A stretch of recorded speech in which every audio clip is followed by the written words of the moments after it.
Each year, more than 4.6 billion Ferrero Rocher chocolates are consumed worldwide, enough to blanket thousands of football fields in a sea of crunchy hazelnuts wrapped in smooth chocolate cream. But how are billions of these chocolates produced annually while maintaining perfect consistency in every single layer, as if each one were handcrafted? The journey begins in vast hazelnut growing regions, where Ferrero secures a significant share of the global supply to ensure uniform quality. On advanced production lines, hazelnuts are roasted at precisely controlled temperatures, while the cream filling is injected in exact quantities to preserve the signature crispness of the wafer shell. Today, let's step inside the highly guarded factories of Ferrero, where scarcity is transformed into opportunity, large-scale manufacturing becomes global dominance, and simple raw ingredients are crafted into one of the most beloved chocolate creations in the world.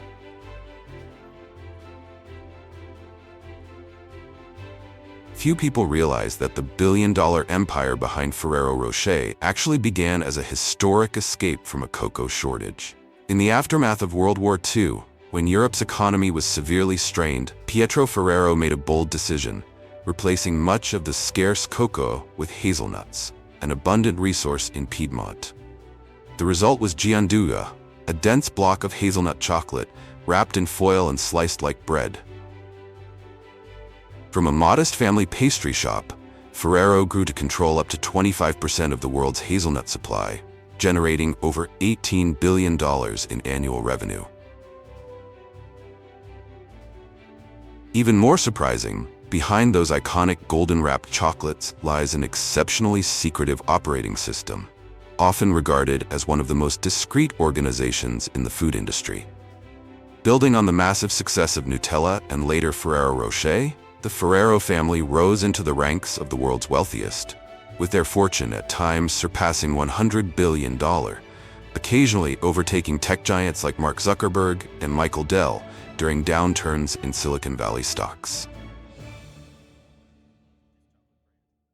To sustain this massive money-making machine, Ferrero relies not only on secret recipes, but on absolute control at the very source of its raw materials.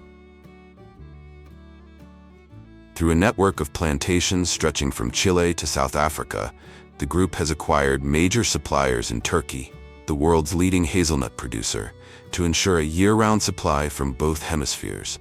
Here, each hazelnut tree is planted at precise densities to optimize sunlight exposure, begins bearing fruit in its 5th year, and maintains stable productivity for up to 4 decades. Although often associated with the warmth of winter flavors, hazelnuts are in fact a peak of summer crop, ripening in August. This narrow harvest window demands exceptional speed, as even a single heavy rain can wipe out an entire year's yield if the nuts are not collected in time.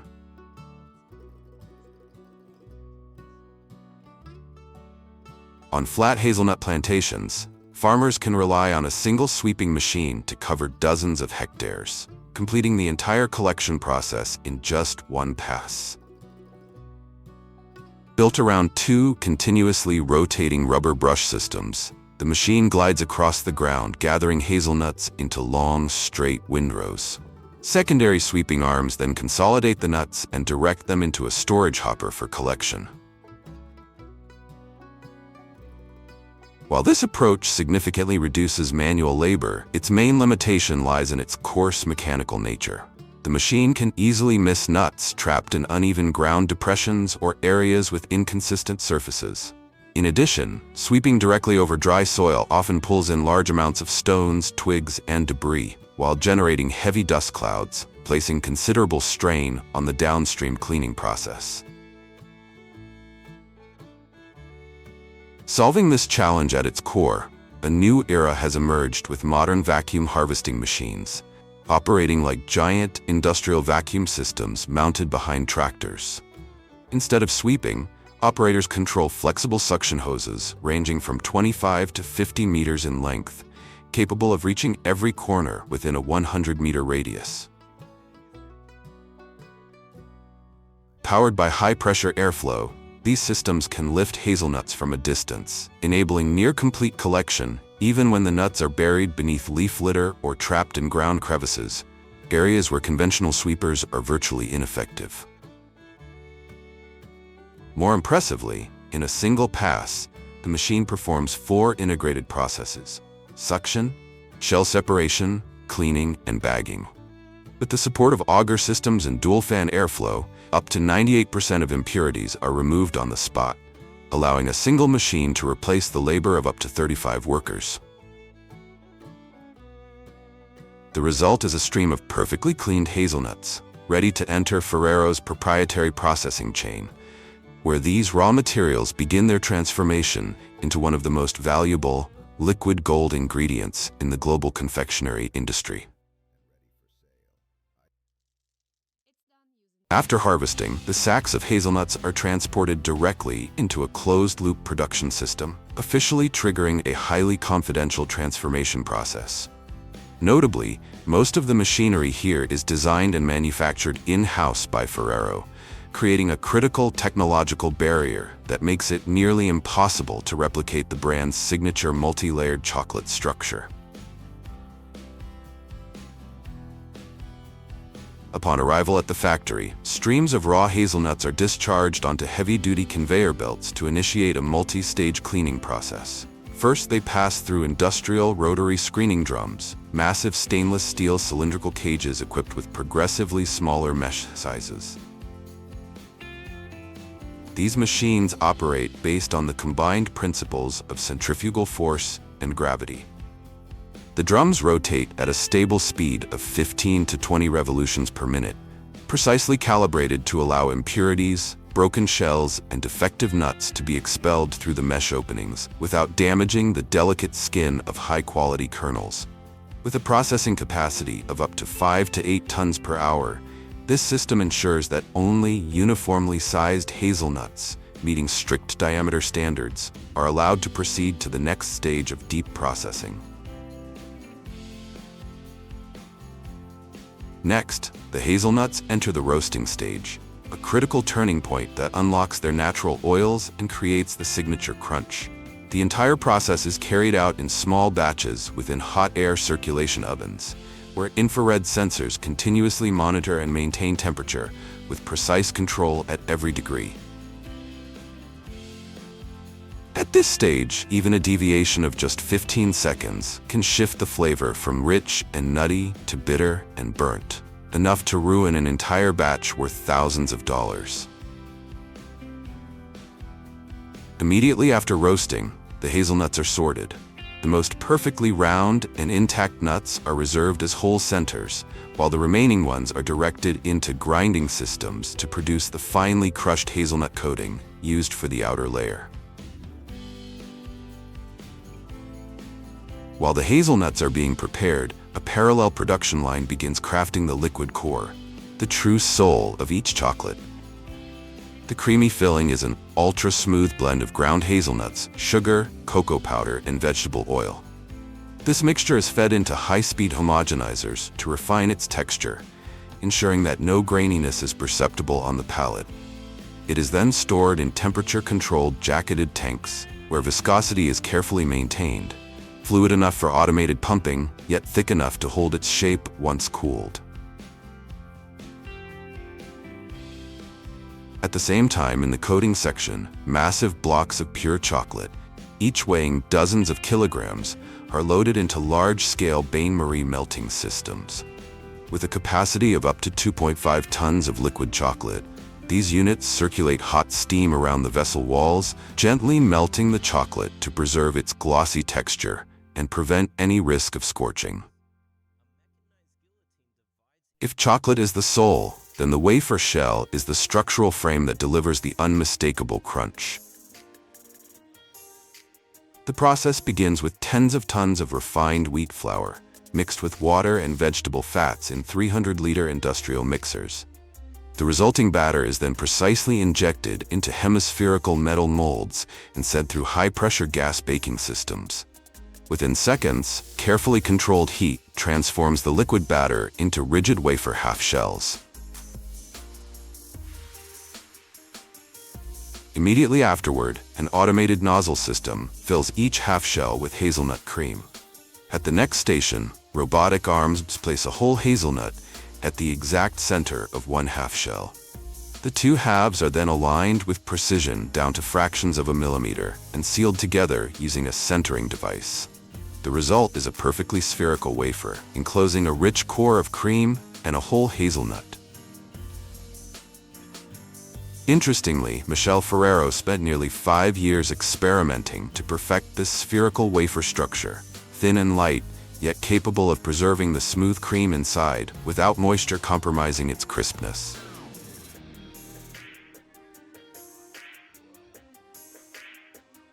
After cooling, the wafer spheres enter the enrobing system. Here, they travel along a mesh conveyor and pass through a continuous curtain of liquid chocolate, maintained at a precisely controlled temperature, ideal for keeping the chocolate perfectly fluid without melting the hazelnut cream inside. While the chocolate coating is still wet, the candies move through a vertical sprinkling system that evenly distributes roasted hazelnut fragments over the surface.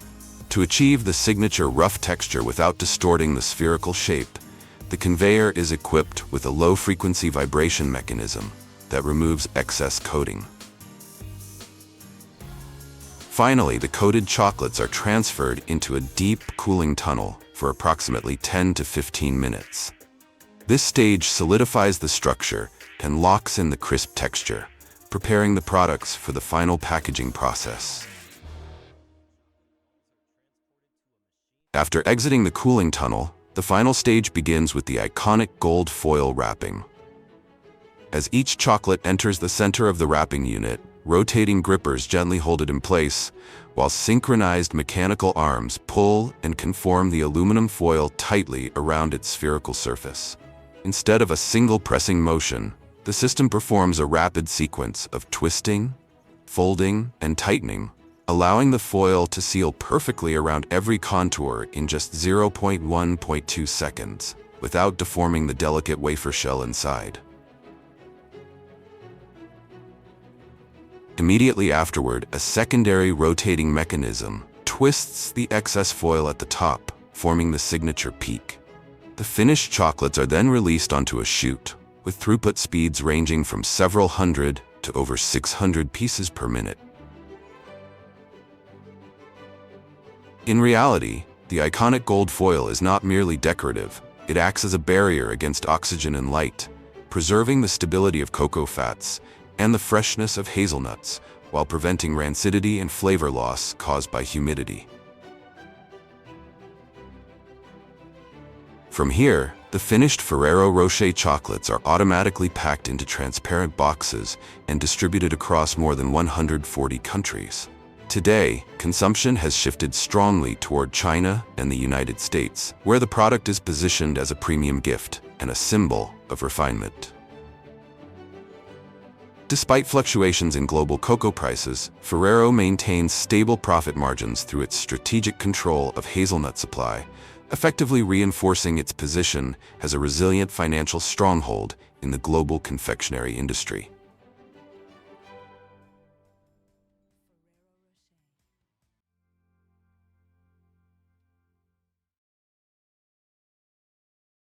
Although they share the same origin in the tobacco plant, cigarettes represent fast consumption, while cigars exist on an entirely different level, one where sophistication is tied to knowledge, and appreciation demands patience and a certain depth of understanding. Unlike cigarettes that can be finished in just 2 minutes, a proper cigar requires several hours to burn. This quiet passage of time guides the aficionado through 3 distinct flavor stages: a gentle opening of wood and dry grass, a richer middle marked by chocolate and spice, and finally a bold, concentrated finish as the essence gathers toward the end of the cigar. The appeal is so compelling that Winston Churchill, the legendary British Prime Minister and one of cigars' most devoted admirers, reportedly smoked up to 250,000 cigars in his lifetime, even lending his name to what is now recognized as a standard cigar size, the Churchill. Once dominating the global cigar landscape, Cuba has long been regarded as the sanctuary of premium cigars, where each handcrafted piece preserves a legacy of tradition.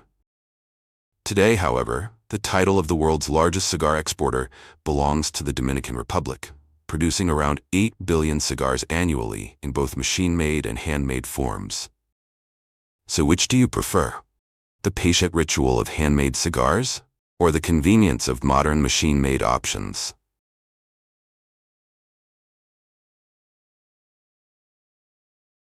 Every masterpiece begins with its most original essence, and for cigars, that essence lies in the vibrant life within the tobacco plant. In the Dominican Republic, key cultivation areas stretch across thousands of hectares in the Cibao Valley. This region, nourished by 3 major rivers, forms a fertile alluvial basin with an ideal pH balance for growing premium tobacco. Life begins with seeds finer than the tip of a needle, carefully selected and sown into sterile soil trays, then lightly covered with a thin layer of substrate to retain moisture while welcoming the first rays of sunlight. Inside greenhouses, each young sprout is nurtured under a precise nutritional regimen. Temperature and humidity are monitored hourly, ensuring complete protection from external disease. After 4 to 6 weeks, once the seedlings reach 15 to 20 centimeters in height, they are strong enough to be transplanted into open fields. At renowned estates, transplanting remains a purely manual ritual. Each seedling is placed into loosened soil, spaced exactly a hand's width apart, a standard distance that allows roots to penetrate deeply while preventing mature leaves from overlapping and competing for nutrients. Although some modern farms have introduced machinery to assist the process, this spacing rule remains unchanged. On large plantations in the Dominican Republic and Nicaragua, farmers still uphold a strict discipline. Planting takes place only at dawn. In those brief early hours, when sunlight is gentle and the soil still holds the night's moisture, young plants can anchor immediately without thermal shock or dehydration. A simple principle, yet the foundation of million-dollar cigars.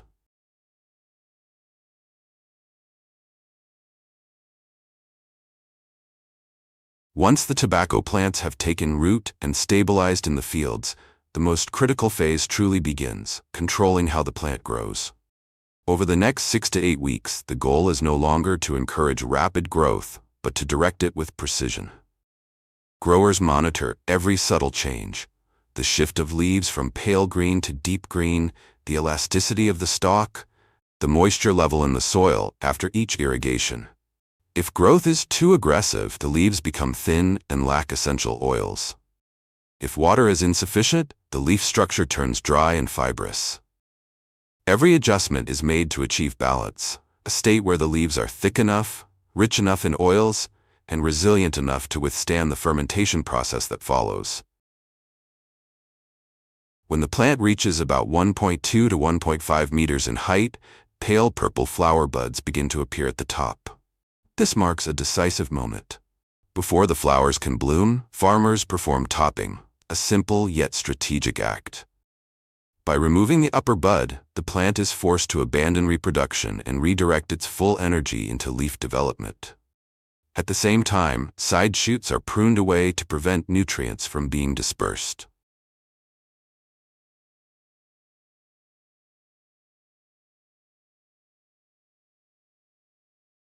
The difference between cigarettes and cigars becomes evident at the harvesting stage. Industrial tobacco is collected by machine to maximize yield, while cigar tobacco is still harvested entirely by hand, slower but more precise, preserving the full integrity of each leaf. The harvest does not take place all at once but extends over more than a month, carried out leaf by leaf from the bottom of the plant upward, following 3 distinct flavor tiers. The lowest tier is volado, accounting for roughly 30% of the cigar's filler structure. These thin, lightweight leaves serve as the combustion base within the cigar. With their lower oil content and porous structure, volado helps maintain a steady burn for up to 120 minutes of smoking. About a week later, the middle tier, viso, is harvested to provide aroma and balance to the flavor profile. This layer forms the body of the cigar, contributing significantly to its overall taste and the complexity that develops during the middle stage of the smoke. Finally comes ligero, the thickest leaves from the top of the plant, typically representing only 10–15% of the total yield. Rich in oils and nicotine due to direct exposure to sunlight, ligero determines the cigar's strength, weight, and its long, lingering finish, defining characteristics of a premium cigar.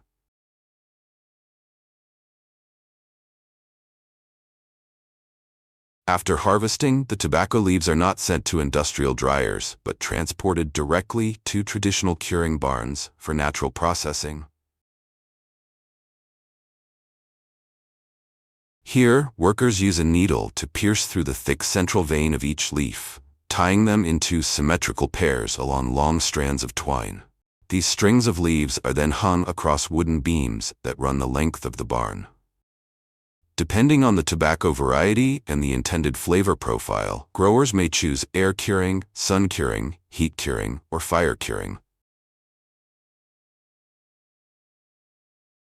This stage is not merely about removing moisture, it is a slow biological transformation. Chlorophyll gradually breaks down while aromatic compounds begin to form. The scent inside the curing barn shifts noticeably over time. In the early days, the air carries a sharp, slightly sour smell of fresh grass. As the process continues, the leaves begin to release a softer, sweeter aroma. The leaves are hung densely from ceiling to floor and left to dry slowly for about 30 to 45 days. During this time, their color changes from green to yellow, eventually settling into a copper-brown tone when properly cured. Experienced workers assess maturity entirely by touch and smell rather than machines. They regulate humidity and airflow by opening and closing the wooden windows along the barn walls. A miscalculation of just a few hours can cause the entire batch to become brittle, moldy, or rotten, resulting in the complete loss of its delicate aroma.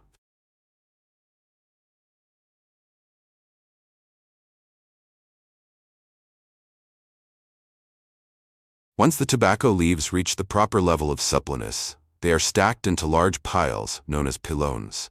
At this stage, the leaves compress under their own weight, triggering natural biochemical reactions that help eliminate harshness, release ammonia, and develop distinctive flavor notes such as earth, wood, and cocoa. Fermentation time is carefully adjusted according to the characteristics of each leaf tier.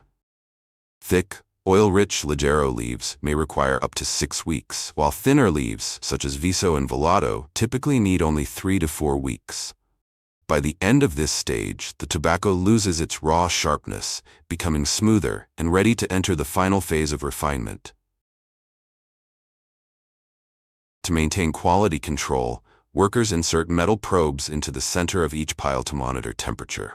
If it rises above 122 degrees Fahrenheit, the entire stack must be dismantled and turned by hand immediately to release excess heat before being rebuilt.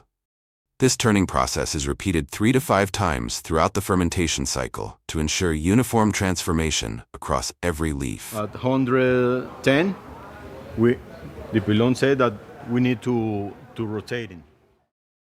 After completing the first fermentation stage, each tobacco leaf has undergone a noticeable transformation in both color and aroma. This marks the moment when master craftsmen begin the manual sorting process to determine the fate of every single leaf. Based on thickness, oil content, and elasticity, the leaves are separated into 3 categories: filler for the core, binder to maintain structure, and wrapper for the outer layer, the leaf chosen for its flawless appearance. Before blending, the central vein must be removed to ensure an even burn and prevent harshness. Since the vein cannot be separated when the leaf is dry, bundles of tobacco are rehydrated in controlled rooms for 12 to 24 hours until they reach the ideal level of pliability. Using skilled hands, workers pull along the length of each leaf to strip the vein manually from base to tip. For wrapper and binder leaves, the vein is removed entirely to create a smooth, unblemished surface. In contrast, filler leaves retain a small, carefully measured portion of the vein to preserve structural integrity and maintain a steady, prolonged burn throughout the cigar.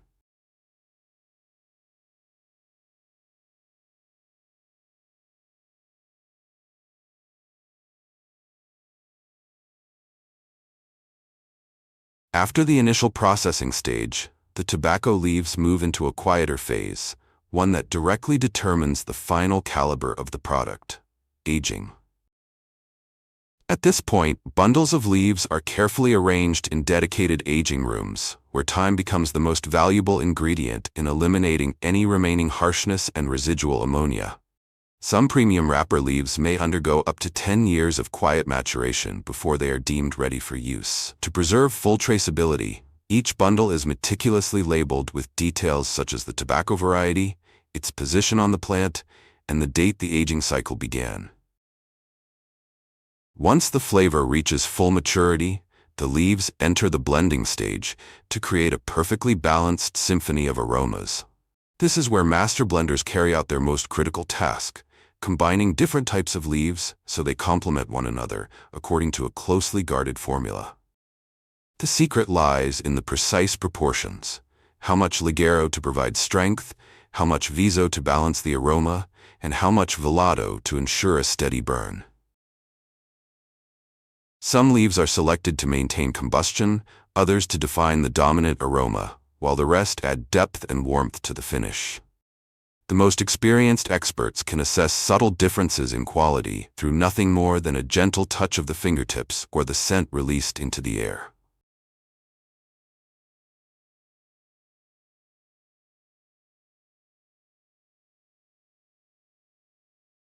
At last, all the waiting and accumulated craftsmanship converge at the rolling table, where loose leaves are given a soul by the hands of an artisan, becoming premium cigars.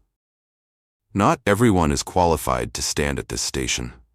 Only master rollers, typically ranked from grade 7 to grade 9, with at least 10 to 20 years of disciplined practice, possess the refined touch capable of replacing even the most precise measuring instruments. These torcedores rely on instinct and tactile sensitivity honed over decades.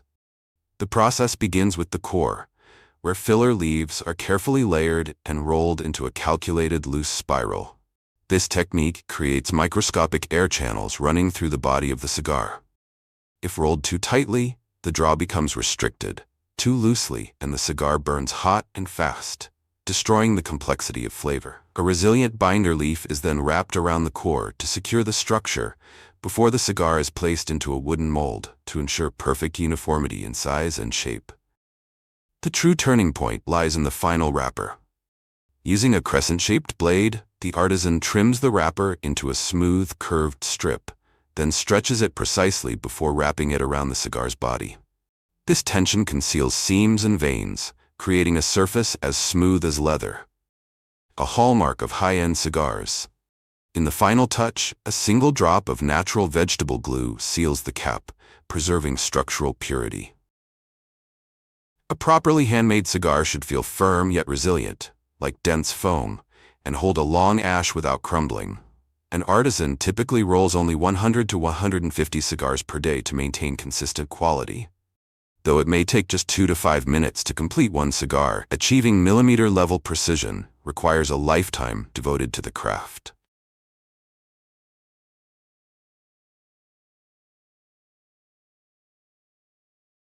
Once completed, a cigar cannot be packaged immediately after leaving the rolling table. It must first pass through a rigorous quality control process to ensure perfection in both appearance and structure. Inspectors rotate each cigar under strong lighting to confirm that the wrapper is evenly colored, free of tears or wrinkles. They gently press along the body to assess firmness, making sure the filler is evenly distributed, with no soft spots and no excessive tightness that could restrict airflow during smoking. Those that meet the standard are transferred to a resting room for an additional 4 to 12 weeks, allowing the different leaves to marry and the flavors to reach full balance. Among packaging options such as paper or synthetic materials, Spanish cedar is preferred for its strict biological preservation qualities. Its unique fiber structure allows the cigar to breathe, naturally stabilizes humidity at around 65 to 70%, and prevents cigar beetle infestation without altering the cigar's natural aroma. Finally, each box is sealed and accompanied by a certificate detailing the batch number, harvest year, and the name of the master roller to ensure full traceability. As you can see, a $1 million price tag does not pay merely for dried leaves, but for millimeter-level precision in airflow and years of meticulous biological control. However, it is important not to assume that cigars are less harmful than cigarettes. In fact, the nicotine content in a single cigar can be 10 to 20 times higher than that of a regular cigarette. Even without inhaling deeply, toxins can still be absorbed through the lining of the mouth, increasing the risk of addiction and serious diseases affecting the throat and respiratory system.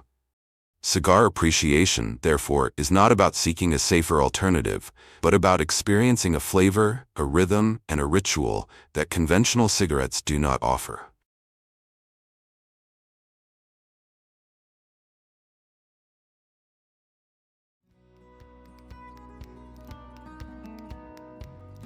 Introduced in the 1950s, born from the need to create a cheese slice that was more stable and easier to store than traditional cheeses, Kraft singles today are found almost everywhere, from burger counters and industrial kitchens to global fast food chains, with billions of slices produced and consumed each year. More visually appealing than cheddar when melted, more resilient than fresh mozzarella, yet not legally considered real cheese, this product is in fact a processed cheese, containing only about 51% real cheese. The rest is water, emulsifying salts, and technical ingredients designed to control structure and melting behavior. With overwhelming popularity in the processed cheese slice segment, Kraft singles are estimated to generate around USD 1.5 billion in profit annually for Kraft Heinz, enough to place the product among the company's crown jewels, alongside global icons such as Heinz Ketchup, Kraft Mac and Cheese, and Velveeta.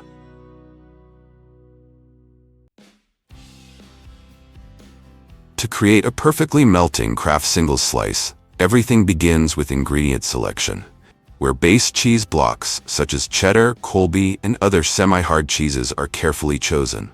Once the ingredients meet the required standards, the cheese blocks are transferred onto the processing conveyor and enter the grinding stage, where the breakdown of structure is controlled down to the finest detail.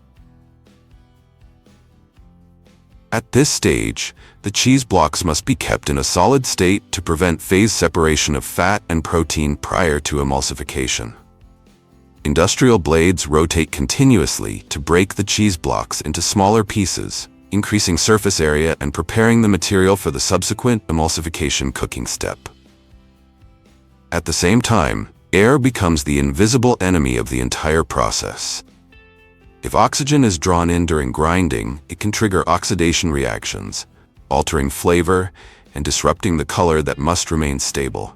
For this reason, the grinding system is designed to be nearly fully enclosed, minimizing air intrusion and keeping the cheese in an absolutely stable state before it moves on to the next stage. With traditional cheese, shelf life after opening typically lasts only 5 to 7 days. In contrast, Kraft singles can remain stable for 30 to 60 days in the refrigerator.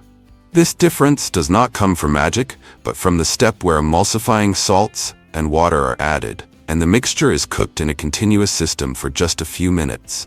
Here, the cheese transitions from a solid, separated, and difficult-to-control state into a molten form, ready to be shaped and transformed into millions of Kraft singles slices. After melting, the cheese is poured into molds, where it solidifies again under controlled temperature and pressure, forming uniform blocks ready for the cutting stage.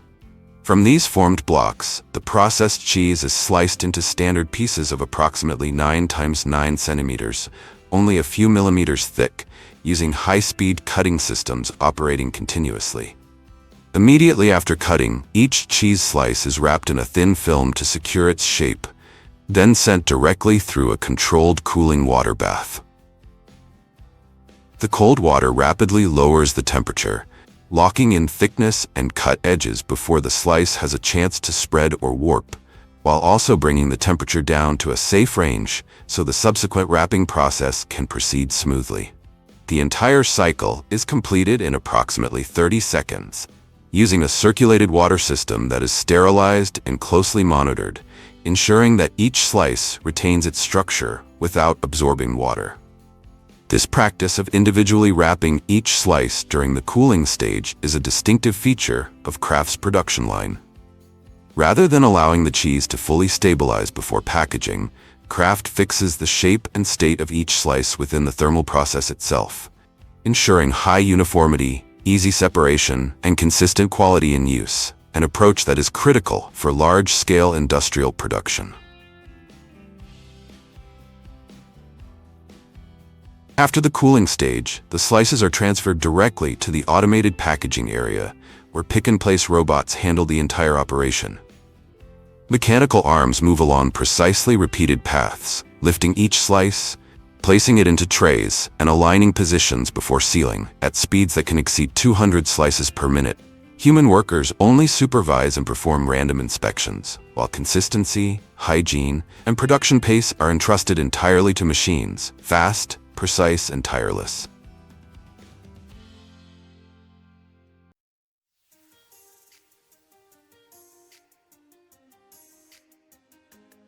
Farewell to Kraft singles and the familiar rich, creamy cheese slices. Up next, we turn to butter, the strategic pillar of the global dairy industry. To produce butter, everything begins with fresh milk, a familiar raw material that is strictly controlled from the very first moment. When tanker trucks arrive at the plant, the milk is pumped directly into stainless steel silos within a closed system, with minimal exposure to air.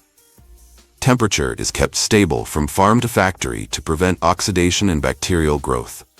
Before entering production, the milk must pass a series of tests: fat content, pH, microbiological levels, antibiotic residues, and impurities. A single deviation is enough for an entire truckload to be rejected, because in butter production, quality always takes precedence over yield. Milk that has met quality standards is gently warmed and fed into a centrifugal cream separator. At speeds exceeding 7,000 revolutions per minute, the lighter fat fraction is separated as cream, while the remainder becomes skim milk. The cream remains liquid, fat-rich, and serves as the core ingredient for subsequent churning and butter production.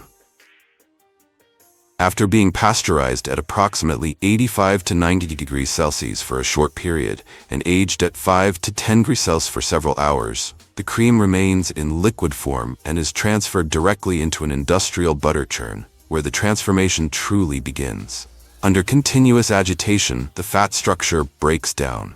The cream gradually thickens, then small butter grains appear and aggregate together.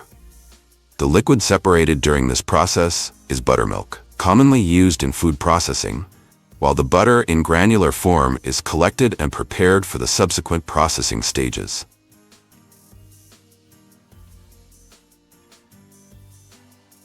Immediately afterward, the butter mass is washed with cold water at 5 to 10 degrees Celsius to remove nearly all remaining buttermilk, a critical step that determines the product's shelf stability. If buttermilk is not thoroughly removed, the butter can turn sour within just a few days. When properly handled, however, the butter can maintain its quality for many months. Next, the washed butter is transferred to specialized working machines. Through controlled pressing, folding, and mixing, the butter gradually transitions from a loose, non-uniform granular state into a cohesive, smooth, and pliable mass, with moisture evenly distributed throughout. At this stage, the butter reaches a fat content of 80 to 82%, meeting global commercial standards. Finally, the butter is formed into small retail blocks or large units of 20 to 25 kilograms and even 200 to 500 kilograms for industrial kitchens. Batches of butter weighing more than an automobile. Just minutes later, the butter enters the most demanding area of the factory, the packaging zone, where temperatures are constantly maintained at 10 to 15 degrees Celsius, nearly as cold as a meat storage facility. Here, speed is no longer an advantage, but a matter of survival. If the line runs 3 to 5 seconds slower than designed, friction and ambient heat alone are enough to soften the butter's surface and cause deformation before sealing can occur. Packaging, therefore, serves more than a protective outer layer. The factory uses multi-layer materials coated with polymer or thin aluminum to block light and foreign odors. Even a minor deviation can cause the butter to lose its aroma and decline in quality within just a few weeks.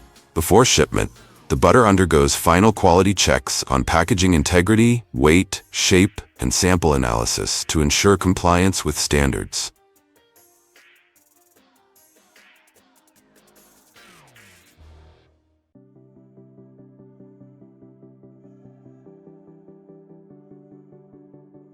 If Chinese people cannot live without chili oil, Americans can hardly enjoy bread without peanut butter. Each year, the United States consumes approximately 152,000 metric tons of peanut butter, averaging about 2 kilograms per person, generating a multi-billion-dollar market annually. The first step in peanut butter production is washing the peanuts, where dirt and impurities are removed and underweight or damaged kernels are separated. Only peanuts meeting structural and weight standards proceed to the next stages. The first step in peanut butter production is washing the peanuts, where dirt and impurities are removed and underweight or damaged kernels are separated. Only peanuts meeting structural and weight standards proceed to the next stages. After roasting, the peanuts are immediately transferred to a critical refining stage, skin removal, a step that directly determines the color and flavor of the final peanut butter. Here, the kernels pass through a modern skin removal system, where compressed air at 6 to 8 bar, combined with ultrafine grooved rollers, strips away the thin skins without breaking the kernels. Even a small amount of residual skin can introduce slight bitterness and darken the color, noticeably affecting smoothness and richness. Next, the peanuts move along a vibrating conveyor with high-power suction fans to remove any remaining skin fragments. This process also cools the kernels naturally, preventing overcooking before grinding. Before milling, the peanuts pass through an optical sorting system. High-speed cameras scan 5,000 to 7,000 kernels per minute, detecting burnt, discolored kernels or foreign matter, and ejecting them instantly using compressed air. When peanuts enter the rotary grinding system, high-speed shear and friction release natural oils, forming a smooth, golden paste without dairy ingredients. Heat from grinding improves flow before stabilization. Salt, small amounts of sugar, or vegetable oil are then added in precise proportions to refine flavor. The mixture is heated to about 180 degrees Fahrenheit to stabilize structure, reduce bacteria, and extend shelf life, with low moisture and high oil content, minimizing the need for preservatives. At the final stage, the peanut butter is kept at a stable warm temperature and transferred directly into an automated packaging line, where controlled heat allows the product to flow smoothly without foaming, while maintaining filling accuracy with deviations of only a few grams per jar. The peanut butter is then dispensed into glass or plastic containers ranging from 250 grams to 1 kilogram and sealed immediately. As the temperature gradually drops, a slight vacuum forms inside the container, limiting oxygen intrusion and preserving flavor. Immediately afterward, the product undergoes rapid cooling, labeling, and final inspection before being packed into cartons. The entire process takes place in a fully sterile environment, strictly meeting food safety standards. When it comes to peanut butter on the global market, Skippy stands out as the most recognizable name. Founded in 1933, Skippy built its success on an approachable flavor, consistent texture, and wide international distribution. With annual revenue exceeding $1 billion, Skippy represents both massive economic value and a lasting cultural presence in everyday food habits. Alongside Skippy, the market also features major competitors such as Jif, Peter Pan, and Justin's, which together drive competition and innovation in the peanut butter industry. In the world of tropical fruits, orange juice stands at the pinnacle of industrialization, thanks to its unparalleled capacity for concentration and flavor standardization. Yet few realize that behind this seemingly ordinary glass lies a dramatic shift in power, as Florida gradually relinquished its historic dominance to Brazil, a country that now controls nearly 70% of the global industrial orange juice market. The key lies in São Paulo state, where iron-rich basaltic soil, combined with almost military-grade production discipline, has transformed fresh oranges into a form of liquid gold, governed by some of the strictest standards in the world. From July through February, São Paulo enters a massive harvest campaign, yielding over 12 million tons of oranges. Despite the scale of industrial operations, harvesting is still carried out entirely by hand under uncompromising rules. Oranges are never allowed to touch the ground. A single contact with grass or soil is enough for immediate rejection, eliminating any risk of bacterial or yeast contamination from the earth. Instead of pulling or tearing, workers use a precise wrist-twisting technique to keep the stem and outer peel completely intact. This is a strategic requirement, because even the smallest scratch that releases peel oil can introduce bitterness and compromise the purity of the juice. Everything moves at extreme speed. Oranges must reach the presses within 4 hours, the critical window to lock in vitamin C before oxidation begins to interfere with the fruit's original flavor profile.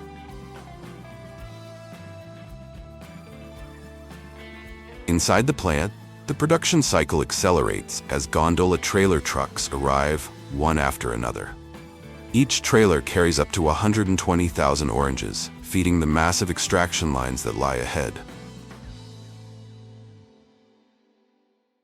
Unloading takes place on hydraulic tipping platforms, where entire trailers are tilted at 25 degrees or raised nearly vertical to harness gravity. Within seconds, hundreds of thousands of oranges cascade onto conveyor belts, marking the official starting point of the processing journey behind the world's most widely consumed juice. From the intake basin, the oranges move through pre-washed tanks, where they are sprayed with a food-grade alkaline solution combined with high-pressure water. At the same time, a series of continuously rotating brushes scrub the peel surface, stripping away dirt and environmental microorganisms. This is a critical control step in industrial processing. The peel must reach near absolute cleanliness before entering the extraction machines, preventing any risk of cross-contamination that could alter the flavor integrity of the juice. After washing, the oranges enter the grading stage to optimize extraction efficiency. First comes mechanical screening, where the fruit rolls across parallel cylindrical bars with progressively wider gaps, rotating to inspect the surface, while gravity allows each orange to drop into the correct chute according to its diameter. Operating at a throughput of 2,000 to 3,000 oranges per minute, the line maintains a steady and continuous flow of raw material. Next is manual sorting, where workers serve as the final quality control layer, removing damaged or defective fruit. At this point, the line is strategically split. Oranges with flawless appearance are directed to the fresh fruit market, while the juiciest fruit is sent straight into the extraction system, the operational core of the plant.